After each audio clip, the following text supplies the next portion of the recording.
परम पूज्य श्री साहिब जी, पूजनीय संत समाज, सम्माननीय भक्त सज्जनों, भक्तिमयी ममता मूर्ति माताओं बहनों,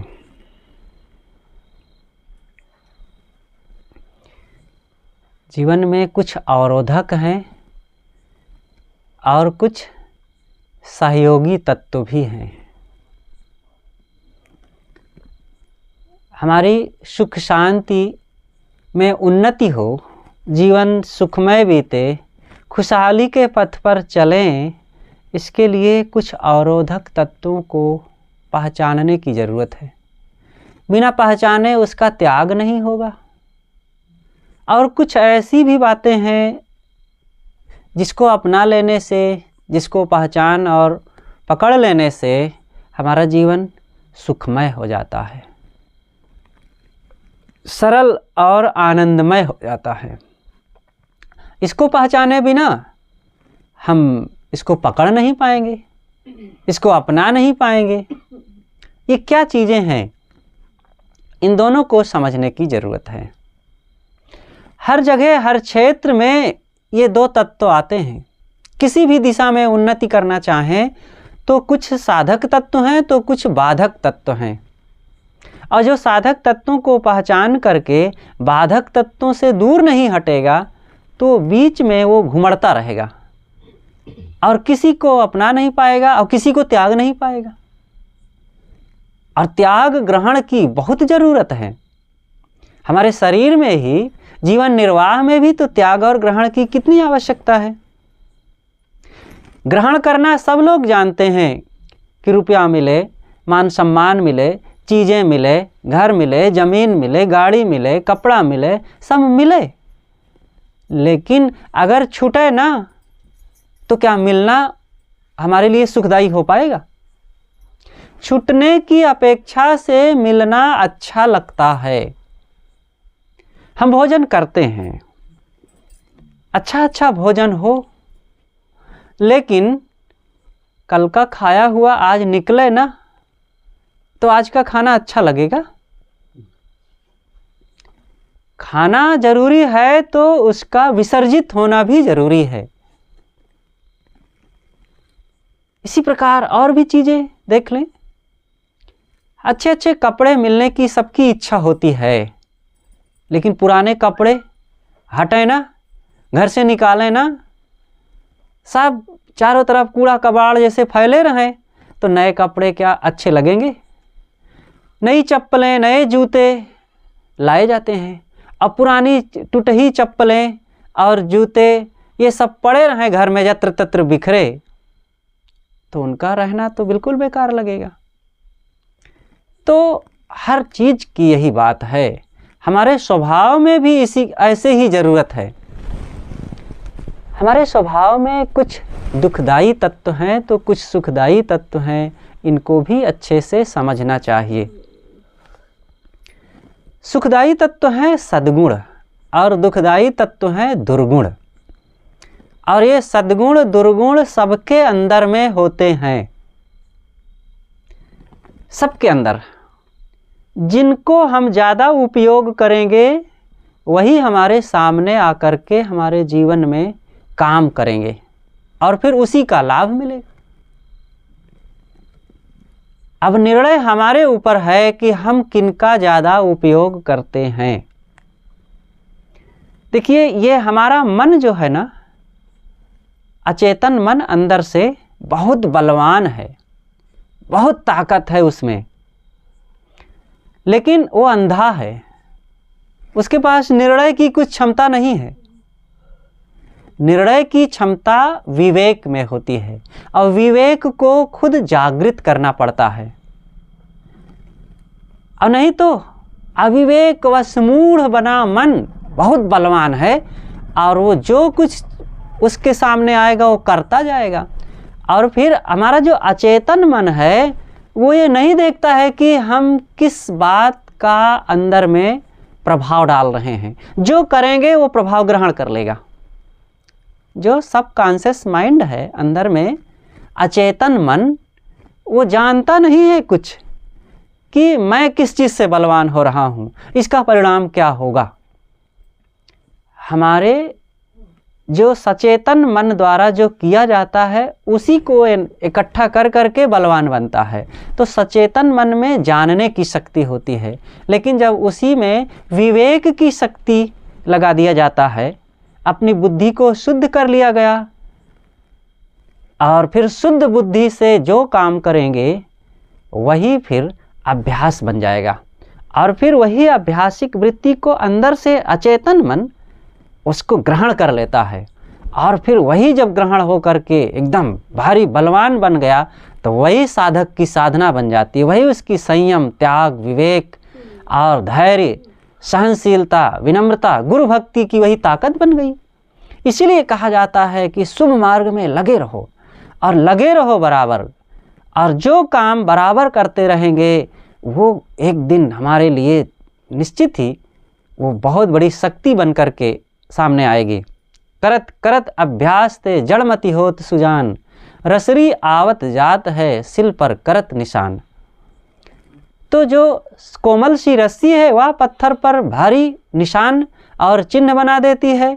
तो हम जैसे सामान्य लोग भी अगर सदपथ पर चलते रहेंगे तो क्यों नहीं उस पर लाभ होगा, क्यों नहीं हमारे मन में भक्ति, ज्ञान, बोध, विचार और शांति की उन्नति होगी। दुनिया की चीज़ों में संदेह नहीं किया जाता है, और लोग उधर कितनी मेहनत करते हैं। कोई संदेह करता है कि अरे मेरा बच्चा पढ़ पाएगा कि नहीं पढ़ पाएगा। सब बच्चा 2 साल का हुआ नहीं कि स्कूल भेजना शुरू किए, और नहीं बेटा पढ़ोगे, तुम सफल होगे, मेहनत करोगे और बिल्कुल आगे बढ़ोगे, सभी चीज़ें तुम बोल सकोगे, सीख सकोगे। सबके मन में यही हौसला है। किसान कभी नहीं संदेह करता है। एक बार हार गया, एक बार फसल खराब हो गई, बाढ़ आ गई, सूखा पड़ गया, रोग लग गया, फिर दूसरे साल बोता है, फिर तीसरे साल बोता है, वो कभी नहीं हार मानता है।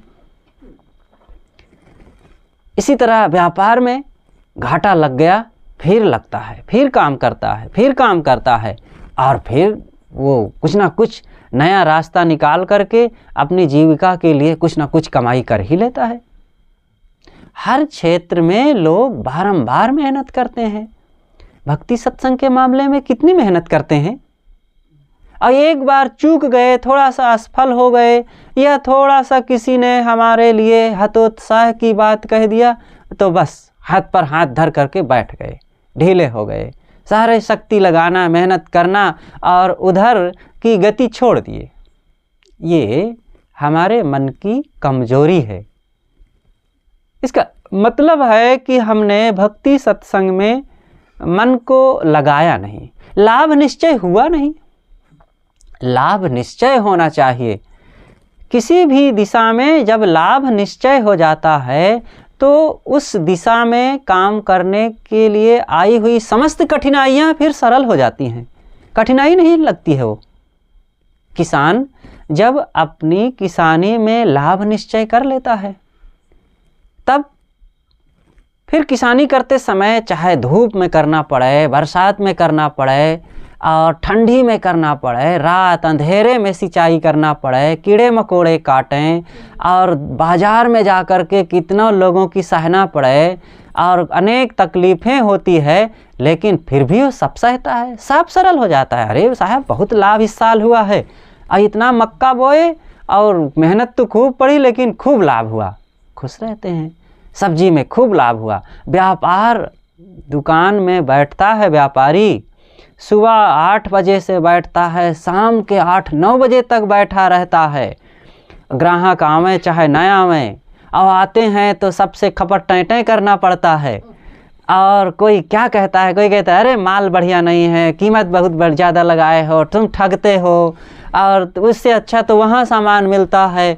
सबको मनाना पड़ता है, समझाना पड़ता है, फिर भी मीठा बोलना पड़ता है, कहना पड़ता है कि भैया अगर तुम्हें इतनी ही कीमत में कहीं मिले तो मुझे मौका देना, अगर इससे कम में मिल जाए तो कहीं भी ले सकते हो, लेकिन अगर तुम्हें इतनी ही कीमत में मिले तो मुझे सेवा का मौका देना। चाहे जितना लोग उल्टा पलटा बोलें, लेकिन वो मीठा ही बोलता है ना, घबराता नहीं है।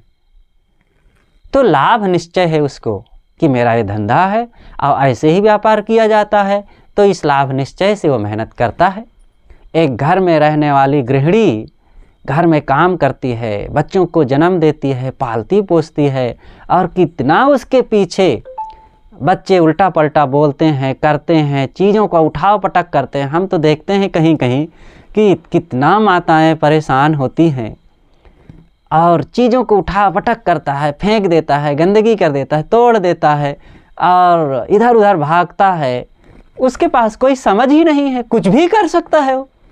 लेकिन ये सब कठिनाइयों को सहते हुए माताएं बच्चों को संभालती हैं, फिर भी प्यार करती हैं, और फिर भी बड़ी आशा लगी है कि ज़रूर मेरा बच्चा बड़ा होगा और एक दिन बड़ा योग्य और बहुत सफल व्यक्ति बनेगा और मेरी सेवा करेगा।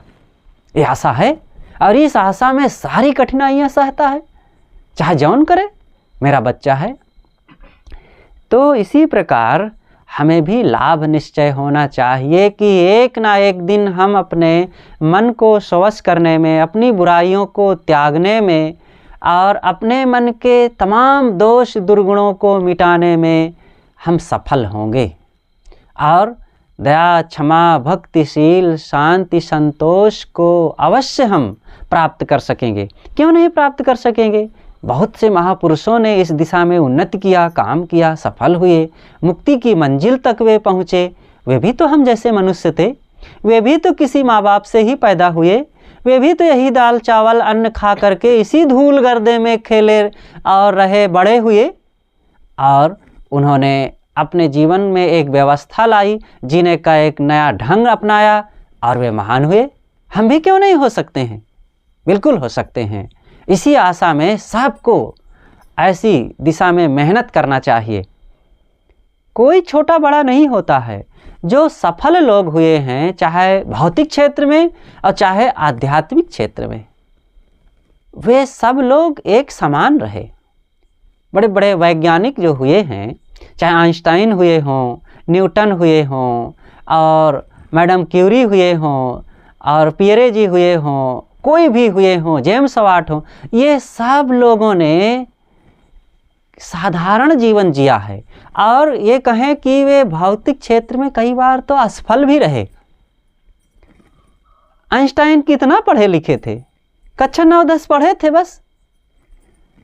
और इसी प्रकार न्यूटन भी ज़्यादा नहीं पढ़े थे। उनको तो पढ़ाने वाले अध्यापक ने तो हार मान लिया था, और अपने एक पत्र में उन्होंने लिख करके न्यूटन को दिया कि ले जाओ और अपनी माँ को दे देना। और न्यूटन वो पढ़ नहीं सकता था पत्र की ये अध्यापक ने क्या लिखा है, तो वो ला करके पत्र माँ को दिया। माँ पढ़ी, और माँ पढ़ी और समझ गई। फिर न्यूटन पूछता है कि माँ, अध्यापक ने क्या पत्र लिखा है?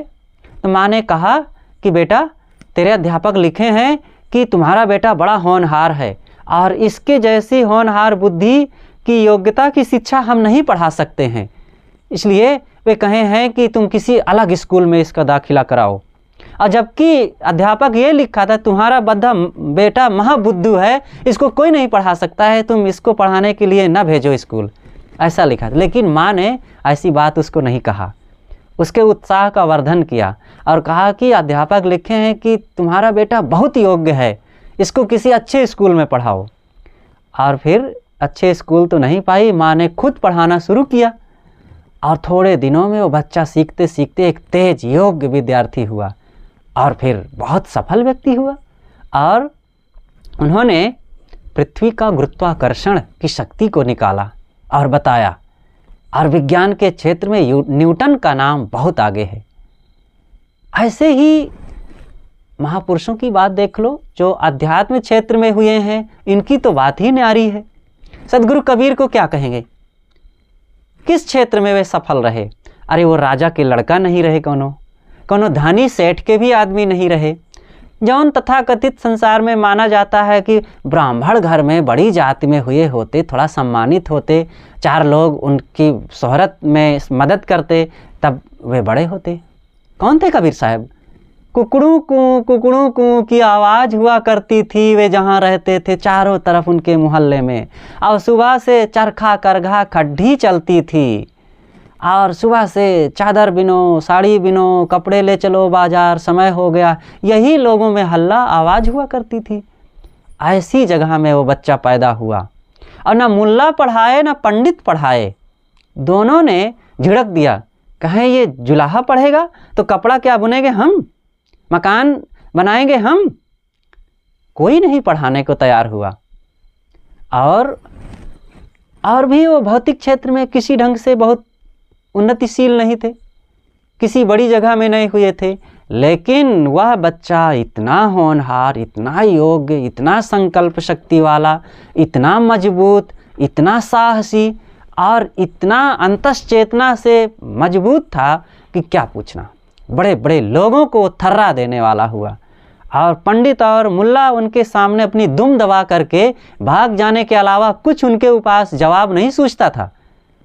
और बड़े बड़े पत्राधारी लोगों को जो वे हिला देते थे अंदर से कि उनके पास कोई उत्तर नहीं रह जाता था कि कबीर की बातों को क्या हम जवाब दें।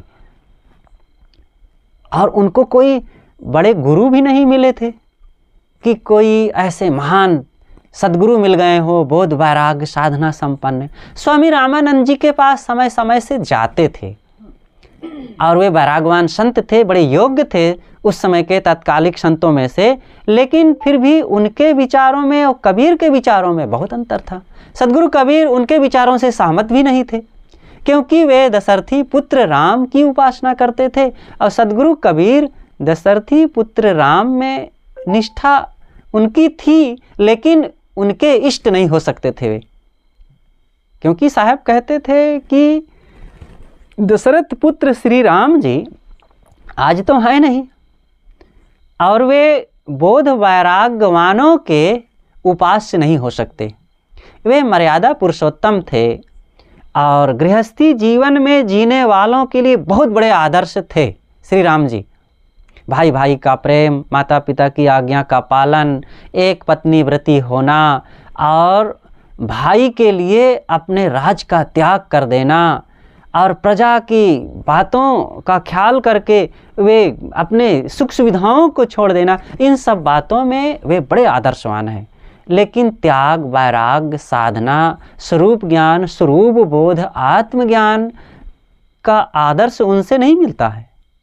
ये सारे आदर्श तो किसी विवेक, वैराग्य और आत्मलीन संत से ही मिलता है ना।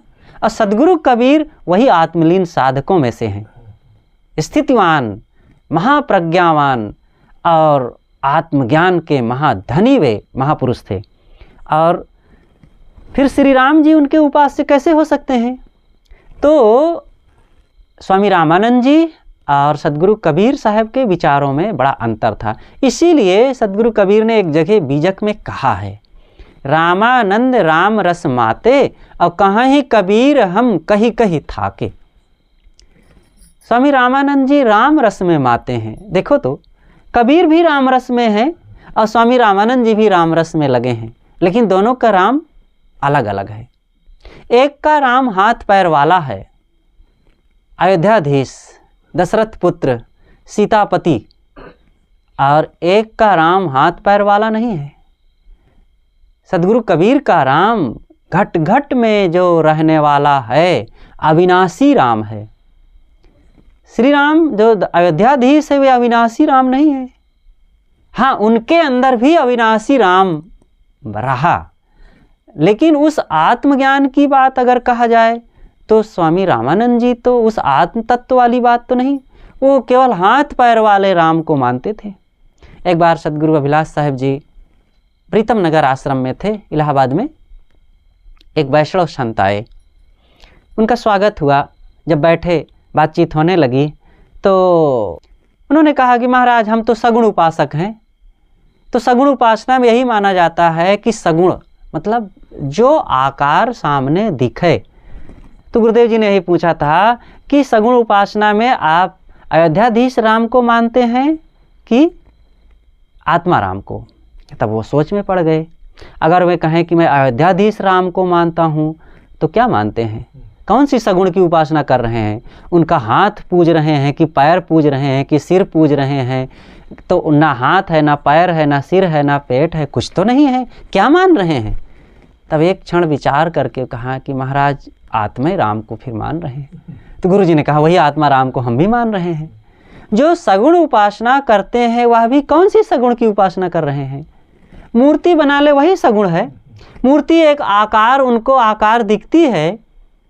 अगर आकार की ही पूजा करना है तो पत्थर की मूर्ति में आकार दिखता है, तो क्या ये सब प्राणी के रूप में जो मनुष्य नर नारी हैं, क्या इनका आकार नहीं है? इनमें आकार नहीं दिखता है। अगर सगुण की उपासना करनी है तो ये सगुण भगवान प्रत्यक्ष जो बोलते डोलते हंसते खाते पीते हैं, ये सगुण भगवान है, इनकी पूजा होनी चाहिए।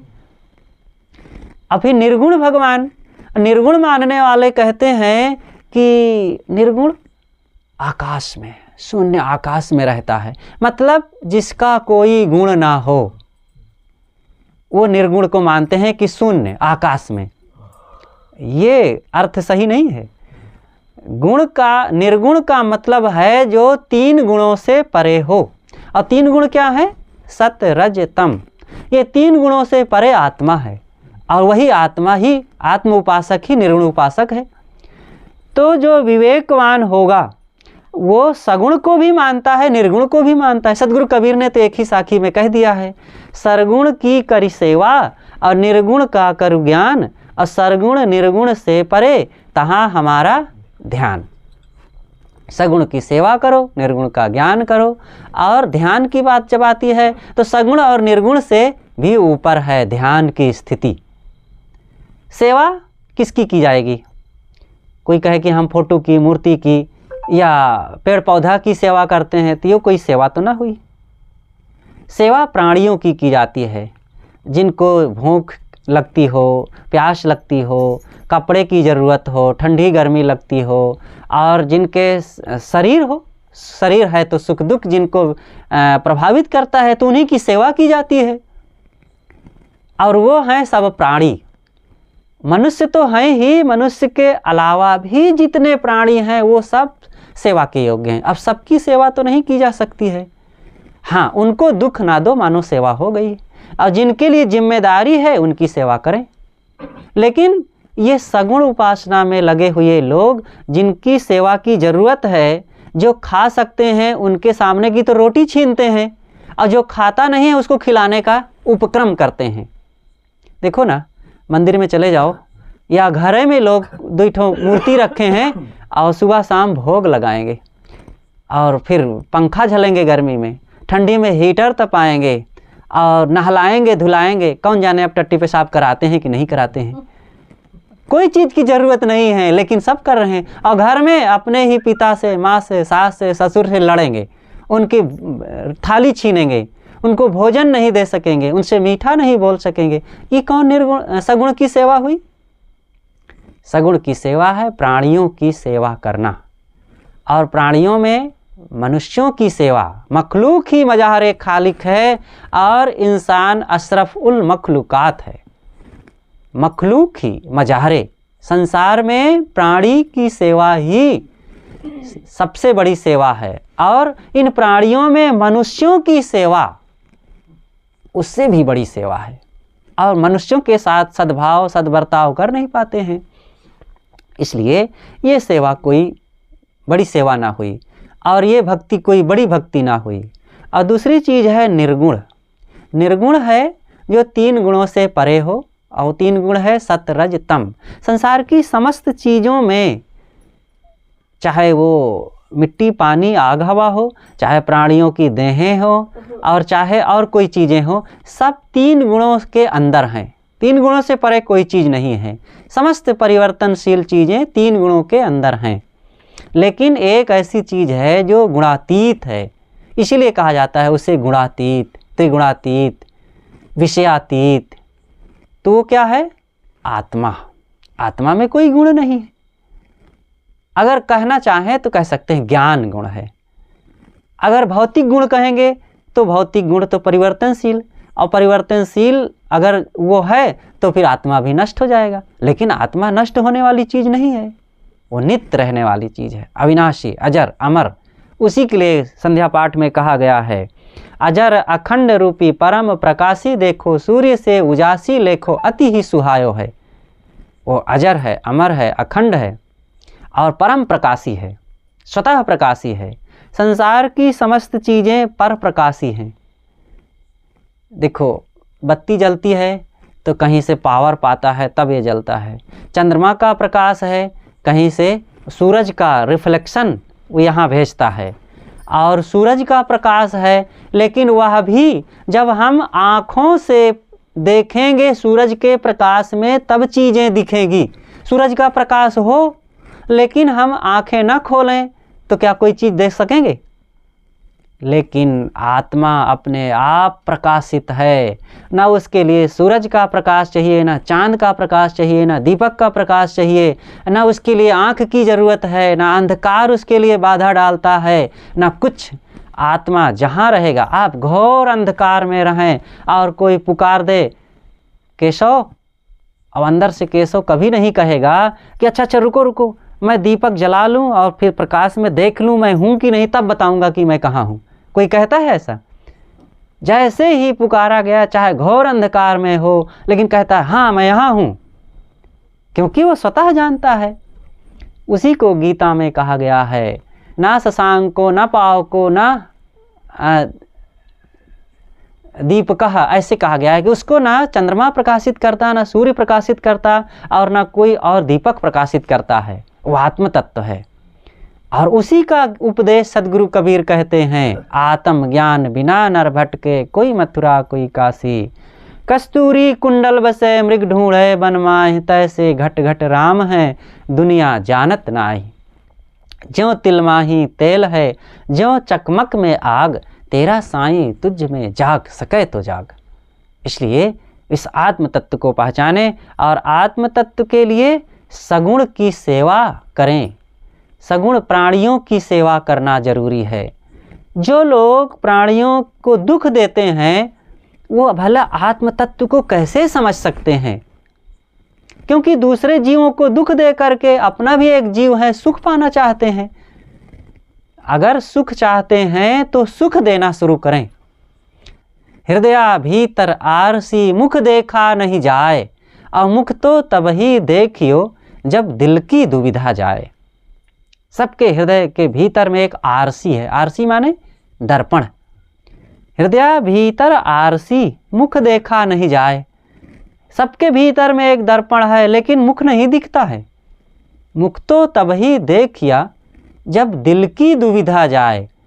अंदर का जो संदेह मिटे, संदेह में ही तो सब लोग आत्म प्रवंचना कर रहे हैं ना, अपने आप को ठग रहे हैं ना। सब यही कह रहे हैं, अरे मैं कौन हूँ, ऊपर वाला जाने, ऊपर वाला ही तो चला रहा है। संदेह पड़ा है। एक समय कहते हैं अरे नहीं, आत्मा ही परमात्मा है। फिर कहते हैं अरे आत्मा क्या है, ईश्वर है बड़ा। फिर कहते हैं कि नहीं, आत्मा को अपने कर्मों का ही फल मिलता है। फिर दूसरी तरफ कहते हैं अरे वो अपने कर्मों का क्या फल पाएगा, जौन भगवान देगा वही होगा। कुछ पता ही नहीं है, दुविधा में है। ये दुविधा में काम नहीं बनता है। संदेह मिटना चाहिए। ये पक्का है, संदेह है कि आत्मा अविनाशी है, नित्य है, और जो अविनाशी होता है वो अंश नहीं होता है। गोस्वामी जी ने एक वचन कहा है, ईश्वर अंश जीव अविनाशी, चेतन अमल सहज सुख राशि। इस वचन में मिलावटबाजी है। जो चीज अविनाशी होगा वो अंश नहीं होगा। आप सर्वेक्षण कर लीजिए, जो अविनाशी होगा वो अंश कैसे हो जाएगा? अगर अंश हुआ है तो जो अविनाशी जिसे कहते हैं वो भी नष्ट हो जाएगा। अविनाशी कहना बेकार है उसके लिए। अंश और अंशी का मतलब होता है कि जैसे कि ये एक चादर है, चादर अंशी है, और चादर में से एक टुकड़ा निकाल लिया गया तो अंश हो गया। अगर एक टुकड़ा निकला है तो दूसरा टुकड़ा भी निकल सकता है, और तीसरा टुकड़ा भी निकल सकता है, फिर चौथा भी निकल आएगा, फिर ये अंश भी में से और टुकड़ा हो जाएगा, ये भी खत्म हो जाएगा, और धीरे धीरे उसमें से भी टुकड़ा निकल निकल के खत्म हो सकता है। अंश अंशी में यही होता है। और फिर अविनाशी के कहना ही उसके लिए बेकार है। लेकिन एक तरफ कहना अविनाशी, तो अविनाशी कोई चीज़ है, वो है आत्मा, उसमें अंश होता ही नहीं है। इस बात को समझने के लिए ज़रूरत है। तो आत्मा में अंश होता ही नहीं है। इसलिए वो अंशी भी नहीं है, ना वो अंश है ना अंशी, ना व्याप्य है ना व्यापक, वो अपने आप है स्वतः। इसलिए जो स्वतः होता है वही स्वतंत्र और कर्ता होता है, और कर्ता को ही सुख दुख मिलता है, वही भोक्ता होता है। इसलिए अपने इस भोक्तृत्व को, भोक्तापन को हम पहचाने। गीता में इसी बात को कहा गया है, उपद्रष्टानुमंता च भर्ता भोक्ता महेश्वरः परमात्मेति चाप्युक्तो देहे अस्मिन् पुरुषः परः। उपद्रष्टा, जो भीतर में रह करके सबको देख रहा है, आत्मा ही तो देख रहा है, आँखों से वही तो देख रहा है, कान से वही तो सुन रहा है, नाक से वही तो सूंघ रहा है, त्वचा से कहीं भी चींटी रेंगने लगे कौन जान जाता है, कौन देख रहा है कि वहाँ चींटी रेंग रही है, पीठ में रेंग रही तो भी पता चल गया, वो देख लेता है, बिना आँखों के देख लेता है, वही है भीतर में। इसीलिए कहा उपद्रष्टा, वो भीतर में रह करके देखता है। अनुमंता, वही तो भीतर में रह करके कल्पना करता है, मनन करता है कि बारिश हो सकती है, आज बादल आ सकते हैं, मौसम बिगड़ सकता है, यहाँ पर मिट्टी अच्छी है, ये चीज़ हो कोई भी चीज़ का अनुमान लगाया जाता है, मनन करता है, सोचता है। च भरता, वही भरण पोषण करता है और जो सुख दुख मिलता है उसी का भोक्ता होता है। महेश्वर, महान ईश्वर है, वो आत्मा को साधारण न समझें। लोगों ने, बड़े बड़े सन्यासियों, साधकों और ईश्वर भक्तों ने इसी आत्मा को खूब गाली दिया है, लेकिन नहीं, आत्मा से बढ़कर के क्या, आत्मा के समान भी दुनिया में कोई चीज़ नहीं है। जितनी भी चीज़ें हैं संसार में सब जड़ हैं और सब बहुत साधारण है, आत्मा से बहुत निम्न श्रेणी की चीज़ें हैं। और चीज़ों के लिए सबका मन जाता है, आत्मा के बारे में सोचते नहीं। इसलिए इस आत्म तत्व को समझना चाहिए। और इसके लिए ये कोई ना सोचे कि हम लोग तो अरे गृहस्थ हैं, हम तो स्त्री हैं, हम तो साधारण हैं, क्या समझेंगे। अरे सबके अंदर में वही बैठा है, वही जान समझ रहा है। एक बच्चा 2 साल का होता है, वो अंग्रेजी हिंदी समझने के योग्य हो जाता है, और एक नर नारी 25 साल 50 साल के हो जाए और अपने को जानने के लायक नहीं हुआ अभी वो, क्योंकि सचमुच नहीं हुआ है, वो अपनी पात्रता को पहचाना ही नहीं, ऐसी जगह में कभी गया ही नहीं, ऐसी चर्चा कभी सुनने के लिए मन बनाया ही नहीं, और अपने मन की पीड़ा को मिटाने के लिए कभी सोचा ही नहीं, तो कैसे पात्रता बनेगी। बूढ़ा हो जाएगा तब भी नहीं हो पाएगा। इसलिए ऐसी पात्रता हृदय में तैयार करने की ज़रूरत है सबको। और इसकी पात्रता केवल 1 घंटा कोई सत्संग सुन ले तभी हो जाए, ऐसी बात नहीं है। हर समझदार लोगों को चाहिए कि अपने घर में इसका माहौल तैयार करें, अपने बाल बच्चों में इसकी चर्चा भी करें, और अपने मित्रों में इसकी समय समय से कुछ वार्ता होनी चाहिए, तब ये धीरे धीरे चर्चाएं फैलती है। आज कहीं कोई हत्या कर दिया, कहीं कोई किसी के साथ दुराचार कर दिया, कहीं आग लग गई, कहीं किसी ने कुछ एक बात कह दिया तो पूरी दुनिया में हल्ला हो जाता है। लेकिन एक आत्मज्ञान की बात के लिए सब चुप, कोई जाना भी तो भी चुप, किसी से कोई कहना नहीं चाहता है। कहते अरे कौन सुनने वाला है। चर्चा करें, वार्ता करें, समझें, समझावें, निश्चित है इसके पात्र मिलते हैं। जिन चीज़ों से कोई लाभ नहीं है उसके बहुत ग्राहक मिल जाते हैं, और जिससे पूरा जीवन बदल सकता है, आमूल चूल परिवर्तन हो सकता है, उसके ग्राहक कैसे नहीं मिलेंगे। लेकिन इन साधकों, संतों, धर्म गुरुओं और सज्जनों, भक्तों द्वारा अगर सही प्रचार किया जाए तो एक लोटा जल सब समस्याओं का हल कहने वाले तो खूब मिल जाएंगे, और इसकी चर्चा खूब फैल जाती है बड़ी जल्दी से, और लोग बड़ा जल्दी चरितार्थ भी करने लगते हैं जीवन में कि चलो चलो जल्दी अमुक जगह पानी चढ़ा दें और ज़रूर हमारी मनोकामना पूरी हो जाएगी। लेकिन ये झूठी बातों में जैसे हमारा मन उत्साहित हो जाता है, अगर समझ में आ जाए, लाभ निश्चय हो जाए, तो आत्मज्ञान की बातों में भी उत्साहित हो सकता है। क्यों नहीं होगा? इसमें तो सच्चा लाभ है, यही सच्चा लाभ है। लेकिन भटकाने वालों ने हम लोगों को बहुत भटकाया है, और ये बहुत बड़ा अपराध कर रहे हैं भटकाने वाले। लेकिन भटकने वाले भी कम नहीं कर रहे हैं, वे अपने इस विवेक बुद्धि को ताक पर रख करके बस उनके पशु बन करके बस मूक हो करके उनके इशारे में नाचने लग गए हैं। तो ठीक है, जो जही मत के लोभिया तेहि घर ठग को बास, कबीर लोभी के गांव में ठग नहीं परे उपास, जो जही मत के लोभिया तेहि घर ठग को बास। तो लोभी लोगों के यहाँ ठग लोग कभी भूखे नहीं रहते हैं। तो हमको धन चाहिए, पुत्र चाहिए, निरोग्यता चाहिए और मुफ्त में सफलता चाहिए, बिना कर्म किए हर उन्नति चाहिए। तो हाँ हाँ आओ, हो जाएगा, हमारे पास है वो जड़ी बूटी, और जाओ गंगा में नहा लेना और एक लोटा जल चढ़ा देना, वहाँ मूर्ति के दर्शन कर लेना, एक दिन उपवास रख लेना, नहीं उपवास कर सके तो एक दिन फल खा लेना, हो जाएगा सब, नहीं तो हरी चटनी खा लेना, हो जाएगा, बस इसी में सब हो जाएगा। तो ये कहने वाले, सस्ता नुस्खा देने वाले खूब हैं।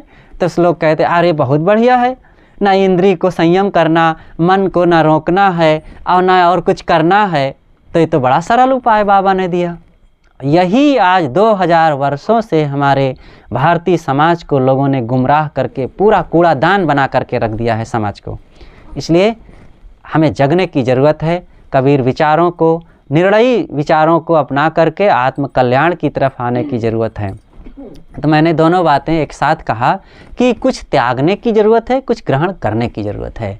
तो त्यागना यह है कि भ्रम, अंधविश्वास, अज्ञान, विषयासक्ति, आडंबर की बातों को त्यागें, और ग्रहण करना यह है कि विवेकवान, वैरागवान संतों के सत्संग में जा कर के अपने अंदर में जो मूल वस्तु है, जो हृदय के समान है, खजाने के समान है, बहुत बड़ा कोष सबके अंदर में है आत्मज्ञान का, आत्मबोध का, और उसका उद्घाटन कोई विवेकवान संत गुरुजन कर सकते हैं, और उनसे उद्घाटित करवा करके हम स्वयं उसको पहचानें, समझें, उसका लाभ लें, तो निश्चित ही आदमी अपने आप में सुखी हो सकता है। इसीलिए तो ये ज्ञानी संत गुरुजन त्याग वैराग संपन्न जो हैं, बिना धन के भी परम सुखी हैं। क्यों?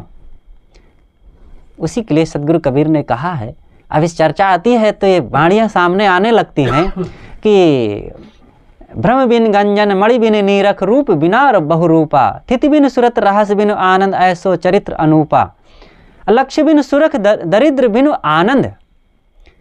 तो साहब ने कहा है लक्ष्य बिनु सुरति, रहस्य बिनु आनंद। लक्ष्य के बिना लाखों रुपए पाए बिना भी वो उसके याद में मस्त रहता है। और सूफी संतों ने भी कहा है, तमन्ना दर्द दिल में है तो कर खिदमत फकीरों की, नहीं वह लाल मिलता है अमीरों के खजाने में।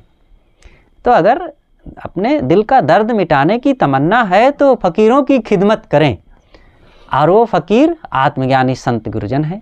इसलिए हम सबको भी ऐसे साधकों, संतों, सज्जनों, देवियों से जुड़ करके अपने जीवन के अंतःकरण को उद्घाटित करना चाहिए आत्मज्ञान के लिए। तभी हमारे जीवन का वो मोह का जो ताला बड़ा लगा है ना, कि माटी को कोट पसाण को ताला, जो पत्थर का ताला लगा है, पत्थर का ताला क्या है? यही मोह का भयंकर ताला लगा हुआ है और कोई खोल नहीं पा रहा है। और सब लेकिन विवेकी संत मिल जाए हैं तो कुंजी बसन रसाल, मीठी वाणी से विवेक के सिद्धांत समझा करके और वो ऐसी चाबी लगा देते हैं कि अपने आप खुल जाता है ताला, लेकिन कोई खुलवावे तब ना। इसलिए हम इस ताला को खोल करके आत्म शांति का लाभ लें। बस बोलिए सद्गुरुदेव की जय।